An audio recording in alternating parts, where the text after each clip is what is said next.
Hey guys, thought I'd do something a little bit more in the box this week. I'm going to add a 50-60 Hertz switch and a English-Japanese switch to the top of my Mega Drive 2.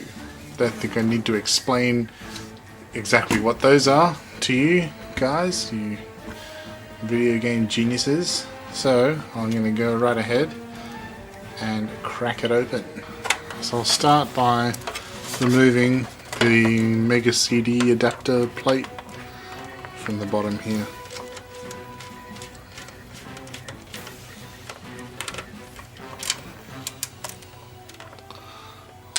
Put that there, and then this just goes to the left and lifts off. 4 screws. Probably skip over this. And that's 4.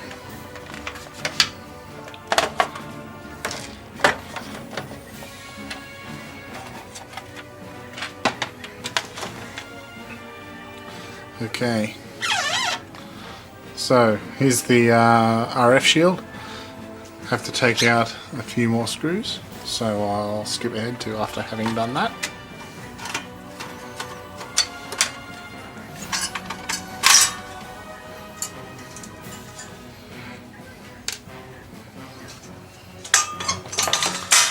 Okay, the console is open for business. So what we're looking for on here is a couple of traces, and I'll just show those now. We're going to cut a couple of traces and then solder wires onto the points where we've cut them. Just before I go ahead and do the switches, I just thought I'd show you this little mod that I did, and that is to lift up the color subcarrier pin on the video encoder chip. When you're using RGB cables on one of these Mega Drive 2s, you can get like a horizontal, what is it, horizontal or vertical, some sort of interference pattern on your picture, and lifting up the color subcarrier pin on the video encoder solves that somehow. And it's just what is it, the 1, 2, 3, 4, 5, 6th pin, I think? Yeah, 6th. Lifting that leg up, it stops the color subcarrier signal from getting into the video output and makes the RGB output nice and clean. The downside, of course, is that you won't get color if you ever want to use composite video. So that's a fair enough trade-off. Obviously I'm using my RGB setup, so keep that in mind if you decide to do this mod. Okay, the first cut that we need to do is down here near the number 52. This is a VA1 motherboard, so this may not apply on other versions.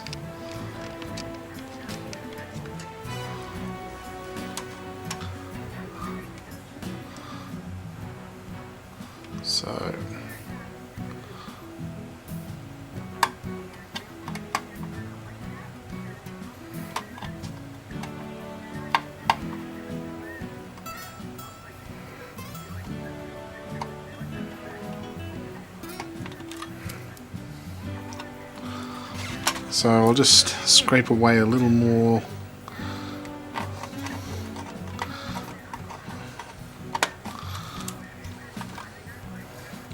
bit of the copper there, so I've got something to solder onto.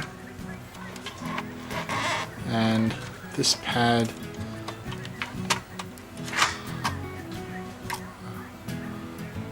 down here.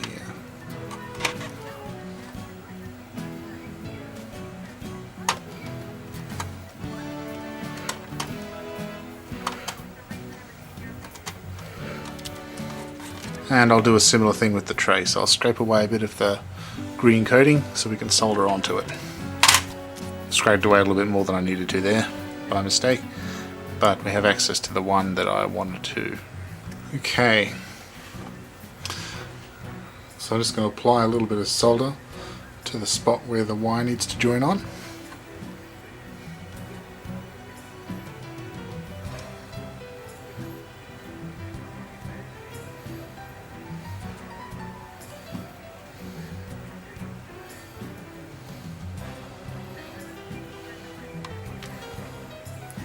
And this one might be a bit more difficult.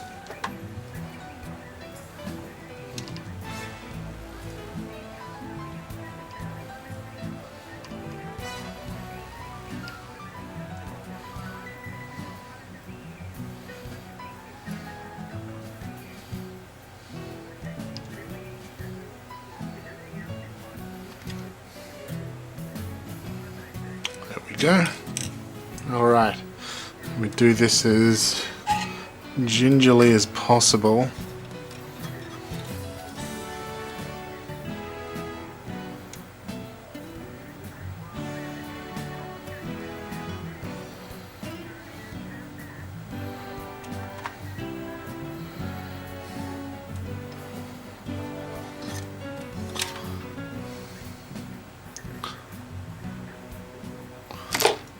And the wire is attached. Stripping off a bit much of the green coating proved problematic because the wire was going across the several traces that were there, so I've scratched it a little bit further up and I'm going to try again.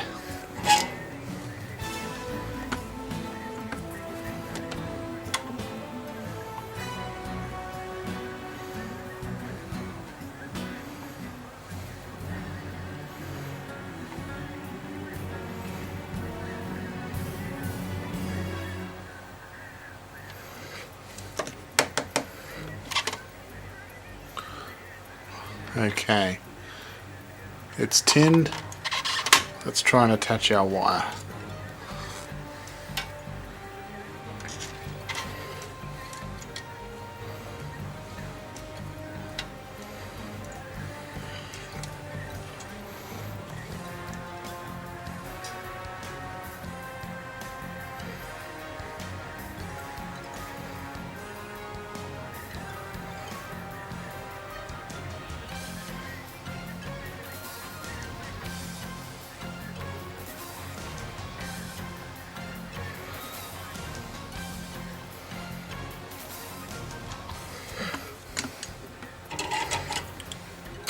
Much better.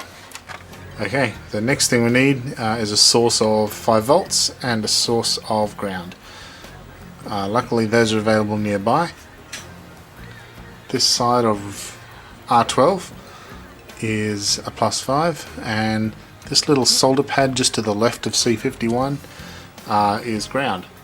So all we do is attach a wire to each of those solder points and we're ready to solder on some switches. Okay, I've attached the wire there and there. I'm ready to solder on some switches. These are the switches that I have. The little double pole double throw switches. You need one on each. So they need to be single pole double throw, but this is what I have lying around. And I need 2 of them. Before I solder the wires onto the switches, I'll probably mount them on the case. Just to save a bit of effort, so we'll go ahead and do that. As you can see, there's plenty of clearance behind the solder tags and where the shielding comes up to, so you can put them anywhere along this side. Okay, just drilled a couple of holes in the side of the case there. The switches are mounted. Let's wire them up. Okay, what I've done here is I've just put a little loop of wire between this side of this switch and this side of this switch, and that side to that side. So that'll provide 5 volts to this point and this point, and ground to this point and this point. And then the pins that came off the CPU will go to the middle contacts, and that'll give us our 5060 and language switch. So obviously it'll come from the 5 volt to this point and from ground to this point. And let's go ahead and do it. And now that's all soldered up. Let's switch it on and make sure it all works. Alright, I've got it all connected up. Got the Mega Drive plugged into the RGB converter box, and I've got it set to 50 Hz at the moment. So I'll just switch it on. And I've got Sonic 1 inserted. Sonic 1 is a good example because when it was ported over to the PAL region, they didn't include any sort of speed fixes or anything, so it actually runs quite slow.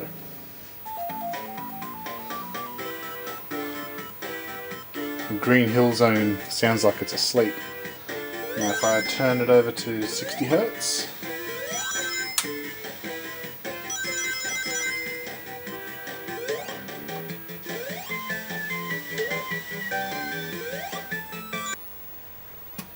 and restart it. You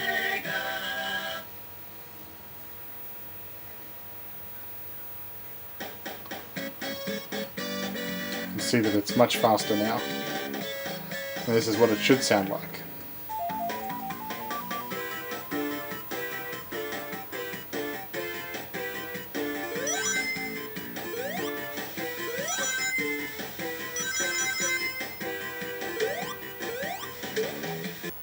So that's the 50-60 switch. I'm not sure if the language switch will have any effect on Sonic, but let's see if it does.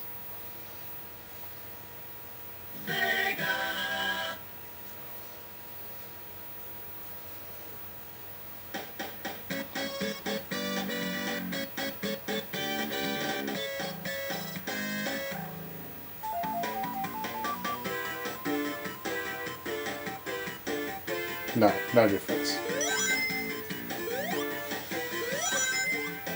So anyway, that's the switch mod for the Mega Drive 2. Pretty simple and straightforward, and that can be done in, well, 10 or 15 minutes if you've done a bit of preparation. There might be a little bit of a break for Retro Swim heading up to the Christmas break, but definitely stay tuned and keep your eye on the subscription list, and we'll see what we can do. Thanks for watching, and see you then.